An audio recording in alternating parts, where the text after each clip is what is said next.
အမျိုးသမီးတစ်ယောက်ဟာမျက်မမြင်တစ်ယောက်လိုဟန်ဆောင်ရင်းကြောက်ရွံ့တုန်လှုပ်နေတဲ့ပုံစံနဲ့ရေနွေးတစ်ခွက်ကိုတောက်နေခဲ့ပါတယ်။ဒါပေမဲ့သူမကတကယ်မျက်မမြင်တာတော့မဟုတ်ပါဘူး။သူမဘေးမှာရှိနေတဲ့လူကိုမတိမတာစောင့်ကြည့်နေတာကြောင့်မှန်တဲ့ကတဆင့်ခိုးကြည့်နေခဲ့တာပါ။သူမရဲ့လှုပ်ရှားမှုကိုတော့အဲ့ဒီလူကသတိထားမိသွားခဲ့ပါတယ်။ထို့နောက်သူကဘာမှမဖြစ်တယ်လို့နဲ့သူမကိုပြစရာတစ်ခုရှိတယ်ဆိုပြီးရေခဲတက်တာရှိတဲ့နေရာစီခေါ်သွားခဲ့ပါတယ်။အမျိုးသမီးကလည်းဘာတွေတွေ့ရမလဲမသိပဲသူနောက်ကိုလိုက်သွားခဲ့ပါတယ်။ရေခဲတက်တာတကားကိုဖွင့်လိုက်တဲ့အချိန်မှာတော့အထဲမှာလူသေးအလောင်းတစ်လောင်းကိုတွေ့လိုက်ရပြီးအမျိုးသမီးဟာအလန့်တကြားနဲ့အတန်ကုန်អော်လိုက်ပါတော့တယ်။ဇလန်းအစမှာတော့မွှာညီမနှစ်ယောက်ဟာသူတို့ရဲ့မိခင်ရဲ့အုတ်ဂူရှိမှရက်နေကြပါတယ်။အဲ့ဒီအချိန်မှာညီမဖြစ်သူစောအင်ကအမဖြစ်သူစောကျင်ကိုစိုးရိမ်တကြီးနဲ့စကားတခွန်ပြောလိုက်ပါတယ်။အမလည်းအမေလိုမျိုးယောဂရပြီးမျက်လုံးမမြင်တော့ဘူးဆိုရင်ညီမလိုပဲကြက်ခံနိုင်ပါမလားဆိုပြီးပြောလိုက်ပါတယ်။စောကျင်ဟာဓာတ်ပုံဆရာမတစ်ယောက်ဖြစ်အသက်မွေးဝမ်းကြောင်းပြုနေသူဖြစ်ပါတယ်။တနေ့မှာစောကျင်ဟာဆေးရည်ထဲမှာစိန်ထားတဲ့ဓာတ်ပုံတစ်ပုံကိုဖြည်းဖြည်းချင်းထုတ်ယူလိုက်ပါတယ်။ဓာတ်ပုံပေါ်မှာပေါ်လာတာကတော့လူတစ်ယောက်ရဲ့မျက်လုံးပုံတစ်ပုံပါ။သူမဟာအဲ့ဒီဓာတ်ပုံကိုယူပြီးသူမရှိမှရှိနေတဲ့ရုပ်ထုရဲ့မျက်လုံးနဲ့တိုက်ဆိုင်စွာရှင်ကြည့်နေခဲ့ပါတယ်။ပြီးတော့သူမရဲ့ကိုယ်ပိုင်မျက်လုံးကိုပါစတူဒီယိုထဲမှာအကြိမ်ကြိမ်ဓာတ်ပုံရိုက်ယူခဲ့ပါတယ်။ဒါပေမဲ့ခဏအကြာမှာတော့ထူးဆန်းတဲ့အရာတစ်ခုဖြစ်လာပါတော့တယ်။စောကျင်ရဲ့ရှိကပုံရိပ်တွေဟာတဖြည်းဖြည်းဝေဝါးလာပြီးအရာအလုံးကိုရှင်းရှင်းလင်းလင်းမမြင်နိုင်တော့ပါဘူး။ရုတ်တရက်ဝုန်းဆိုတဲ့အတန်ကျဲကြီးတစ်ခုထွက်ပေါ်လာတာကြောင့်စောကျင်ဟာလန့်သွားပါတယ်။သူ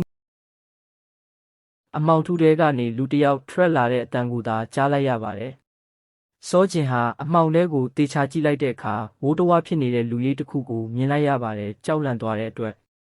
မလာနဲ့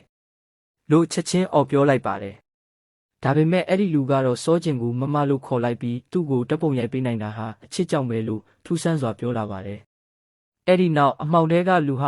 စောကျင်ရှိရာဘက်ကိုတဖြည်းဖြည်းလျှောက်လာပါတော့တယ်။စောကျင်ဟာအရေးပေါ်အခြေအနေအတွက်တက်ဆင်ထားတဲ့ခလုတ်ကိုလက်လန်းပြီးအမြန်နှိပ်လိုက်ပါတယ်။ဟုံးမင်းကတယောက်တည်းစိတ်လွတ်လက်လွတ်နဲ့တခုခုကိုယူသွစွာပြောဆိုနေခဲ့ပါတယ်။သူ့အပြုမှုတွေကိုမခံနိုင်တော့တဲ့စောကျင်ကမပြောနဲ့တော့လို့អော်လိုက်ပါတယ်ဒါပေမဲ့ဟုံးမင်းကတော့ရက်တက်မသွားပဲကျွန်တော်ကိုဒီလိုဖြစ်အောင်လုပ်တာမမပဲလို့ပြောရင်းဓားမြောင်တစ်ချောင်းကိုထုတ်ကာစောကျင်နာကိုတဖြည်းဖြည်းချင်းကပ်လာခဲ့ပါတယ်။အမြင်အာရုံတွေဝါတဝါဖြစ်နေတဲ့စောကျင်ဟာသူ့ရှိကမတဲမကွဲပုံရိပ်ကိုသာမြင်နေရပြီးအနားမှာရှိတဲ့လှေကားကိုအာကုံတွန်းချလိုက်ပါတယ်။ထို့နောက်ဘေးကနရံတွေကိုလက်နဲ့အာပြုကအလင်းမြန်ထွက်ပြေးပြီးဓာတ်ပုံတွေရှိတဲ့အခန်းထဲကိုဝင်ပြေးလိုက်ပါတော့တယ်။တိတ်မကြခင်မှာပဲရဲတွေရောက်လာပြီးဟုံးမင်းကိုဖမ်းဆီးလိုက်ကြပါတယ်။စောကျင်ကိုလည်းအခုတော့အန္တရာယ်ကင်းသွားပြီဖြစ်ကြောင်းနှစ်သိမ့်ပေးခဲ့ပါတယ်။တကယ်တော့စောကျင်ကိုအခုလိုအစွဲလန်းကြီးနဲ့လိုက်လံနှောက်ယှက်နေသူကသူမရဲ့ဓာတ်ပုံမောတဲ့တယောက်ဖြစ်တဲ့ဟုံးမင်းပါ။ဟုံးမင်းကစောကျင်ကိုအယူအမှုဆွဲလန်းနေခဲ့ပေမဲ့စောကျင်ကတော့သူ့အပေါ်မှာချစ်စိတ်မရှိခဲ့ပါဘူး။အဲ့ဒီအကြောင်းကြောင့်ပဲဟုံးမင်းဟာစောကျင်ကိုအခုလိုမျိုးလိုက်လံနှောက်ယှက်နေခဲ့တာဖြစ်ပါတယ်။တစ်ဖက်မှာလည်းစောကျင်ရဲ့အမြင်အာရုံတွေကတဖြည်းဖြည်းဝါလာတာကြောင့်ဆေးရုံမှာစစ်ဆေးမှုခံယူခဲ့ပါတယ်။စစ်ဆေးပြီးတဲ့နောက်ဆရာဝန်ကခွဲစိတ်ကုသမှုကိုအမြန်ဆုံးလုပ်ဖို့လိုကြောင်းအချိန်ကြာသွားရင်အမြင်အာရုံကိုလုံးဝဆုံးရှုံးသွားနိုင်တယ်လို့သတိပေးခဲ့ပါတယ်။ဒီသတင်းကြောင့်စိတ်ညစ်နေတဲ့စောကျင်ဟာခဏလောက်အားလုံးကိုမေ့ထားချင်တာကြောင့်ညီမဖြစ်သူစောဟဲစီအလဲသွားဖို့ဆုံးဖြတ်လိုက်ပါတယ်။ဒါပေမဲ့သူမထွက်လာပြီးမကြခင်မှာပဲစုံထောက်စီကဖုံးဝင်လာခဲ့ပါတယ်။ဟုံးမင်းလွတ်သွားပြီ။ဒီစကားကိုကြားလိုက်တာနဲ့စောကျင်တယောက်ကြောက်လန့်တကြားပတ်ဝန်းကျင်ကိုလိုက်ကြည့်မိပါတော့တယ်။အဲ့ဒီအချိန်မှာစုံထောက်ကသူမစီကိုရောက်လာပြီးညီမဖြစ်သူစီလိုက်ပို့ပေးခဲ့ပါတယ်။စောကျင်ကစောဟဲအိမ်ရှိကိုရောက်တဲ့အခါလူခေါ်ဘဲကိုနှိပ်ခဲ့ပေမဲ့အထဲကနေဘသူမှထွက်မလာခဲ့ပါဘူး။ဒါနဲ့သူတို့နှစ်ယောက်အတူနေခဲ့စဉ်ကအသုံးပြုခဲ့တဲ့လှုပ်ဝက်ကုတ်ကိုရိုက်ထည့်လိုက်တဲ့အခါတကားကပွင့်သွားခဲ့ပါတယ်။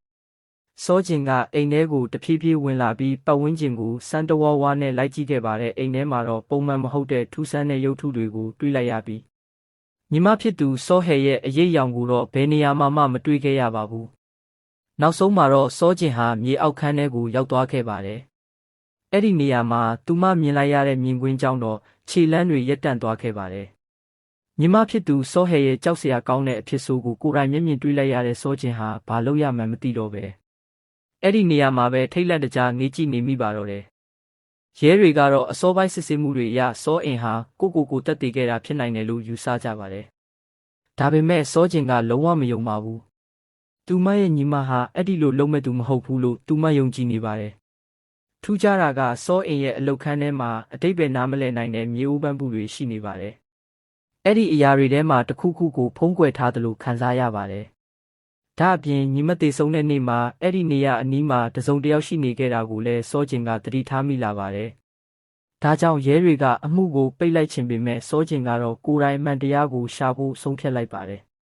စောကျင်ဟာညီမဖြစ်သူရဲ့ဖုန်းကိုရဲတွေစီကပြန်ရယူပြီးဖုန်းမှတ်တမ်းတွေက message တစ်စောင်ကိုဖတ်ကာချိန်ထားတဲ့နေရာစီရောက်လာခဲ့ပါတယ်။အဲ့ဒီနေရာကတော့မျက်စိမမြင်သူတွေစုဝေးပြီးရေကူးကြတဲ့နေရာတစ်ခုဖြစ်ပါတယ်။စောကျင်ဟာအနီးအနားကနေတစိုးတစကြားလိုက်ရတာကတော့သူမရဲ့ညီမဖြစ်သူဟာခွဲစိတ်မှုတစ်ခုပြုလုပ်ထားခဲ့တယ်ဆိုတဲ့အကြောင်းပါ။စောကျင်သူတို့ပြောတာကိုတိတ်တဆိတ်နားထောင်နေစဉ်မှာပဲအဲ့ဒီအထဲကလူတစ်ယောက်ကသူမကိုသတိထားမိသွားပါတယ်။အကြောင်းကတော့စောကျင်နဲ့အတူပါလာတဲ့အသုံးဆောင်ပစ္စည်းတွေရဲ့အနံ့ကိုရလိုက်တာကြောင့်ဖြစ်ပါတယ်။ဒါကြောင့်စောကျင်ဟာမိမိကိုသူမစောဟဲရဲ့အမွှာမဖြစ်ကြောင်းထုတ်ပြောလိုက်ပါတယ်။အဲ့ဒီအချိန်မှာပဲစောကျင်ကသူမနောက်ကိုလူတစ်ယောက်နောက်ယောင်ခံလိုက်လာနေတာကိုမြင်လိုက်ရပါတယ်။ဒါကြောင့်ချက်ချင်းလိုက်ရှာခဲ့ပေမဲ့အဲ့ဒီလူကအခန်းတစ်ခန်းထဲဝင်သွားခဲ့တာကြောင့်စောကျင်လည်းအပြေးလိုက်ဝင်သွားပါတော့တယ်။အခန်းထဲကိုရောက်တဲ့အချိန်မှာတော့ရုတ်တရက်မီးပြတ်သွားခဲ့ပါတယ်။အမှောင်ထဲမှာကြောက်လန့်သွားတဲ့စောကျင်ကဖုန်းကိုအမြန်ထုတ်လိုက်ပေမဲ့မကြာခင်မှာပဲသူမရဲ့အမြင်အာရုံတွေဝေဝါးလာခဲ့ပါတယ်။အဲ့ဒီအချိန်မှာသူမအနာကိုတစုံတစ်ယောက်ချင်းကပ်လာတာကိုခံစားလိုက်ရတာကြောင့်စောကျင်ကအရေးပေါ်အနေနဲ့သူ့လက်ထဲကကျင်ဆက်ခလုတ်ကိုနှိပ်ပြီးအနာရောက်လာတဲ့သူကိုတိုးလိုက်ပါတော့တယ်။ဒီအချိန်မှာအမှုကိုလိုက်ပေးတဲ့ရဲရရှိဒိုလျော့နဲ့သူမတွေ့ပါတယ်။မျက်မမြင်ဖွားကြီးတွေရဲ့ပြောစကားအရစောကျင်ရဲ့ညီမဖြစ်သူဟာယောက်ျားတစ်ယောက်နဲ့အတူဟိုတယ်ကိုသွားခဲ့တယ်ဆိုတာသိလိုက်ရတာကြောင့်စောကျင်ဟာအဲ့ဒီဟိုတယ်ကိုတွားရောက်စုံစမ်းခဲ့ပါတယ်။ဟိုတယ်ကိုရောက်တဲ့အချိန်မှာတော့လူတစ်ယောက်ကစောကျင်ကိုရုတ်တရက်ဆီယာမလို့ခေါ်လိုက်ပါတယ်။ထို့နောက်ဆီယာမရဲ့လက်ရပန်းအိုးတွေနဲ့အလှဆင်ပေးထားတာကြောင့်ဟိုတယ်ဟာအရင်ကထပ်ပိုပြီးအဆင့်တန်းမြင့်လာတယ်လို့လည်းချီးကျူးပြောဆိုခဲ့ပါတယ်။အဲ့ဒီအခါစောကျင်ကသူမဟာဆီယာမမဟုတ်ကြောင်းပြောပြပြီးဟိုတယ်ကိုလာရတဲ့အကြောင်းရင်းကသူမရဲ့ညီမဖြစ်သူနဲ့ပတ်သက်ပြီးစုံစမ်းချင်တာဖြစ်ကြောင်းရှင်းပြလိုက်ပါတယ်။ထိုသူကလည်းစောကျင်ရဲ့ညီမဖြစ်သူနဲ့အတူဟိုတယ်ကိုလာခဲ့တဲ့ယောက်ျားအကြောင်းကိုသိရှိထားပုံရပြီးပြောပြဖို့စတင်လိုက်ပါတယ်။ဒါပေမဲ့အဲ့ဒီအချိန်မှာပဲရုတ်တရက်အရေးပေါ်မီးလောင်တတိပေးတန်ကြီးကဟိုတယ်တစ်ခုလုံးမှာကန်ဆိုးစွာနဲ့ပဲဟိုတယ်မန်နေဂျာကမီးပုံတွေကြားထဲမှာလူတစ်ယောက်ကိုကဲတင်ရင်းအပြင်းထန်ဒဏ်ရာရသွားခဲ့ပါတယ်။ဒီဖြစ်ရဲ့ကြောင့်သူမလိုက်ရှာနေတဲ့တစ်ခုတည်းသောတဲလွန်စားလည်းပျောက်ဆုံးသွားခဲ့ပါတယ်။အဲ့ဒီအချိန်မှာစုံထောက်ဒိုလျှော့နဲ့တွေ့ခဲ့ပြီးဒိုလျှော့ကဘာလို့ဒီကိုတယောက်ထဲလာတာလဲလို့မေးခဲ့ပါတယ်။ဒါပေမဲ့စောကျင်ကသူမကိုယ်တိုင်စုံစမ်းနေတာဖြစ်လို့မနှောက်ယှက်ဖို့ပြောပြီးထွက်သွားခဲ့ပါတယ်။ဒါပေမဲ့အဲ့ဒီအချိန်မှာစောကျင်ရဲ့မျက်လုံးအခြေအနေကအလွန်ဆိုးရွားနေပြီဖြစ်တာကြောင့်လမ်းမှာရင်တိုက်မလိုတော့ဖြစ်ခဲ့ပါတယ်။နောက်ဆုံးမှာတော့သူမရဲ့မျက်လုံးကိုအမြန်ဆုံးခွဲစိတ်ကူးတာရပါတော့တယ်။မျက်လုံးပတ်တီးမဖြေမချင်းဟွန်မင်းကသူမစီလာပြီးအနေရပြုမှဆိုးတာကြောင့်စောကျင်ရဲ့လက်မှာခြေရခန္ဓာကြီးတစ်လုံးတက်ပေးထားခဲ့ပါတယ်။အိမ်နီးမှာလည်းရဲတွေကအမြဲကင်းလှည့်စောင့်ကြည့်နေခဲ့ပါတယ်။ဒီလိုနဲ့တညမှာတော့စောကျင်ရဲ့ညီမရှိစဉ်ကတည်းကအိမ်အကူလုပ်ပေးခဲ့တဲ့အတော်ကြီးကစောကျင်အတွက်ဟင်းတွေချက်ပေးပြီးအိမ်ပြန်သွားခဲ့ပါတယ်။မိုးတဲထန်စွာရွာနေတဲ့တနေ့မှာတော့အိမ်ကိုစောင့်ကြည့်နေတဲ့ရဲတွေဟာအနီးအနားရွာမှာမြေပြိုမှုဖြစ်နေတဲ့အတွက်ကူညီပေးဖို့ထွက်သွားခဲ့ကြပါတယ်။ဒီအခွင့်အရေးကိုအသုံးချပြီးဟိုမင်းကစောကျင်ရဲ့အိမ်ထဲကိုဝင်လာခဲ့ပါတယ်။အိမ်ထဲမှာလူဝင်လာတဲ့အတန်ကိုကြားလိုက်တာနဲ့စောကျင်ဟာလှုပ်ဝက်အပေါက်ကနေအပြင်ကိုအမြန်ထွက်ပြေးပြီးရဲတွေကိုအကူအညီတောင်းခဲ့ပါတယ်။ဒါပေမဲ့အဲ့ဒီနေရာမှာရဲတယောက်မှမရှိတာကြောင့်သူမဟာဘဲကိုသွားရမှန်းမသိပဲတယောက်တည်းထွက်ပြေးလာခဲ့ပါတယ်။အဲ့ဒီအချိန်မှာပဲအိမ်နီးချင်းတယောက်နဲ့တွေ့ခဲ့ပြီးအဲ့ဒီလူကမင်းရှာနေတဲ့အဖြေကဒီမှာရှိတယ်ဆိုပြီးစာရွက်တစ်ရွက်ကိုပေးလိုက်ပါတယ်။ဒါပေမဲ့တိတ်မကြခင်မှာပဲဟိုမင်းရောက်လာခဲ့ပါတယ်။သူတို့နှစ်ယောက်ထိုးကျိတ်နေကြတဲ့အချိန်ကိုအခွင့်ကောင်းယူပြီးစောကျင်ဟာထပ်ပြီးထွက်ပြေးခဲ့ပါတယ်။ပြေးနေရင်းနဲ့အိမ်ကူတော်ကြီးနဲ့ပြန်တွေ့ခဲ့ပြီးသူမကစောကျင်ကိုကားနဲ့ခေါ်ထွက်လာခဲ့ပါတယ်။နောက်ကနေဟိုမင်းကလိုက်လာပြီးမဲ့ကားနဲ့မမီတော့ပဲကြံခဲ့ပါတယ်။ဒါပေမဲ့စောကျင်မသိခဲ့တာတခုရှိပါတယ်။အိမ်အကူတော်ကြီးကသူမတောက်နေတဲ့ကော်ဖီတဲကိုအိတ်ဆေးထည့်ထားခဲ့တာပါခဏအကြာမှာစောကျင်အိပ်ပျော်သွားခဲ့ပြီးအတော်ကြီးကသူမလက်ထဲကခြေရခန္ဓာကြီးကိုဖြုတ်ကာလမ်းဘေးမှာပစ်ချလိုက်ပါတယ်။နောက်ဆုံးမှာစောကျင်နိုးလာတဲ့အချိန်မှာတော့သူမလက်ထဲမှာရှိတဲ့စာရွက်ထဲကအဖြေကိုကိုယ်တိုင်ဖတ်ဖို့အတွက်မျက်လုံးပတ်တီးကိုဖြေလိုက်ပါတယ်။စာကိုဖတ်လိုက်တဲ့အချိန်မှာတော့စောကျင်တယောက်အံ့အားသင့်သွားခဲ့ပါတယ်။သူမယုံကြည်ထားခဲ့တဲ့အိမ်အကူတော်ကြီးဆိုတာတကယ်တော့မိန်းမတယောက်မဟုတ်ပဲ ယောက်ျားတစ်ယောက်ဖြစ်နေခဲ့တာပါခဏအကြာမှာခြေတံကြားလိုက်ရတာကြောင့်စောကျင်ဟာအလင်းအမြန်မျက်လုံးပတ်တီးကိုအခုမှဖြီးလိုက်တယ်လို့ပြန်ဟန်ဆောင်လိုက်ပါတယ်အိမ်အကူတော်ကြီးရောက်လာတဲ့အခါမျက်လုံးမြင်ပြီလားလို့မေးပါတယ်စောကျင်ကတော့အခုထိမမြင်ရသေးဘူးလို့လိန်ပြောလိုက်ပါတယ်သူမတကယ်မမြင်သေးတာလားဆိုတာစမ်းသပ်ဖို့အတော်ကြီးကဓားကိုစောကျင်ရဲ့မျက်လုံးသားမှာရွယ်လိုက်ပါတယ်ဒါပေမဲ့စောကျင်ဟာအနေရကိုမြင်နေရပေမဲ့မမြင်တဲ့ပုံစံနဲ့ဆက်လက်ဟန်ဆောင်နေခဲ့ပါတယ်နောက်ပိုင်းမှာသူတို့နှစ်ယောက်လက်ဖက်ရည်အတူတောက်နေကြရင်စောကျင်ဟာရှေ့ကမှန်ထဲကနေတိတ်တဆိတ်ချောင်းကြည့်နေခဲ့ပါတယ်အဲ့ဒီအချိန်မှာပဲအိမ်အကူကစောကျင်ရဲ့အပြုတ်မှုကိုရိပ်မိသွားခဲ့ပါတယ်မင်းကိုပြစရာတစ်ခုရှိတယ်ဆိုပြီးစောကျင်ကိုအိမ်ရဲ့တနေရာစီခေါ်သွားခဲ့ပါတယ်အဲ့ဒီမှာစောကျင်တွေးလိုက်ရတာကရေခဲတစ်တာထဲမှာဖွက်ထားတဲ့ဟုံးမင်းရဲ့အလောင်းပါဒီတစ်ချိန်မှာတော့စောကျင်ဟာဟန်ဆောင်ထားနိုင်တော့ခြင်းမရှိတော့ပါဘူးအိမ်အကူတော်ကြီးကသူမမျက်လုံးပြန်မြင်နေရပြီဆိုတာသိသွားတဲ့အတွက်စောကျင်ကိုအဆုံးစီရင်ဖို့ကြိုးစားပါတော့တယ်စောကျင်လည်းအားကုန်ရုန်းကန်ပြီးအိမ်ထဲကဖုံးတဲ့ရဲတွေကိုဆက်သွယ်ခဲ့ပါတယ်ပြီးတော့ထွက်ပြေးရင်းအိမ်အပေါ်ထက်ကတနေရာမှာပုန်းနေခဲ့ပါတယ်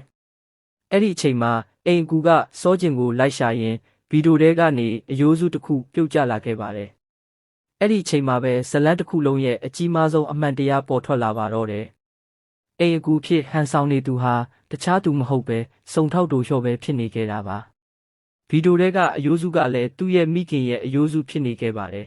။တကယ်တော့ဒိုဟော့ဟာငယ်စဉ်ကတည်းကမိခင်ရဲ့အလွန်အကျွံထိန်းချုပ်မှုကိုကြောက်ရွံ့ခဲ့ရသူပါ။ကြာလာတဲ့အခါမိခင်ရဲ့ဖိအားနဲ့ထိန်းချုပ်မှုကိုမခံနိုင်တော့ပဲသူကိုယ်တိုင်မိခင်ကိုတပ်ပစ်ခဲ့ပါတယ်။ဒါပေမဲ့မိခင်ကိုတတ်ခဲ့မိတဲ့အပြစ်ရှိစိတ်ကသူ့စိတ်ထဲမှာအလွန်နဲ့ဆိုင်စွာအမြင့်တွယ်သွားခဲ့ပါတယ်။နောက်ဆုံးမှာတော့ဒိုလျှော့ဟာကိုမိခင်ဖြစ်နေတယ်လို့ထင်မှတ်လာခဲ့ပြီးမိခင်ရဲ့ဆွဲလန်းမှုနဲ့အတွေးခေါ်တွေကလည်းသူ့စိတ်ထဲမှာလွှမ်းမိုးလာခဲ့ပါတယ်။သူဟာစောကျင်ရဲ့ညီမဖြစ်သူစောဟဲကိုလည်းကိုသားသမီးတစ်ယောက်လိုသဘောထားခဲ့ပါတယ်။ဒါပေမဲ့တနေ့မှာစောဟဲကသူမဟာမကြခင်မှာသူ့အမနဲ့အတူသွားနေတော့မယ်လို့ပြောလိုက်ပါတယ်။စောဟဲကိုဆုံးရှုံးရမှာကိုကြောက်ရွံ့သွားတဲ့ဒိုဟော့ဟာနောက်ဆုံးမှာသူမကိုတပ်ပစ်ခဲ့ပါတယ်။သူ့ရဲ့အမှန်တရားတွေပေါ်သွားမှာကိုစိုးရိမ်တာကြောင့်ဟိုတယ်မန်နေဂျာနဲ့အိမ်နီးချင်းကစိတ်ပိုင်းဆိုင်ရာမတည်ငြိမ်တဲ့ကောင်လေးတွေကိုပါဒိုဟော့ကတပ်ပစ်ခဲ့တာဖြစ်ပါတယ်။အခုတော့စောကျင်ဟာအရာအလုံးကိုသိရှိသွားပါပြီ။ဒိုဟော့ရဲ့စိတ်ပိုင်းဆိုင်ရာအားနည်းနေတဲ့အခြေအနေကိုအခွင့်ကောင်းယူပြီးစောကျင်ဟာသူ့ကောင်းကိုအရာဝတ္ထုတစ်ခုနဲ့ရိုက်ကာထွက်ပြေးခဲ့ပါတယ်။ပြီးတော့အခန်းတစ်ခုလုံးကိုအမှောင်ချလိုက်ပြီးကင်မရာရဲ့အလင်းတန်းနဲ့ဒိုလျှော့ကိုရှုပ်ထွေးအောင်လုပ်ရင်းဓာတ်နဲ့တိုက်ခိုက်ခဲ့ပါတယ်။တိတ်မကြခင်မှာပဲရဲတွေရောက်လာခဲ့ပြီးဒိုလျှော့ကိုလက်နက်ချပြီးအဖမ်းခံဖို့ပြောခဲ့ပါတယ်။ဒါပေမဲ့အားလုံးကိုဆုံးရှုံးပြီးစိတ်ပိုင်းဆိုင်ရာအရာလုံးဝပြိုလဲသွားတဲ့ဒိုလျှော့ဟာနောက်ဆုံးမှာကိုအဆုံးစီရင်သွားခဲ့ပါတယ်။ဒီလိုနဲ့စောကျင်ရဲ့အိမ်မက်ဆိုးကြီးဟာအဆုံးသတ်သွားခဲ့ပါတယ်။အချိန်နှဲငယ်ကြာပြီးနောက်မှာတော့စောကျင်ရဲ့မျက်လုံးဟာလည်းပြန်လည်မြင်လာခဲ့ပါတယ်။ဒါပေမဲ့သူမပြန်မြင်လာခဲ့တာကကဘာကြီးကိုပဲမဟုတ်ပါဘူး။သူမရှာဖွေနေခဲ့တဲ့အမှန်တရားကိုပါနောက်ဆုံးမှာမြင်တွေ့နိုင်ခဲ့တာဖြစ်ပါတယ်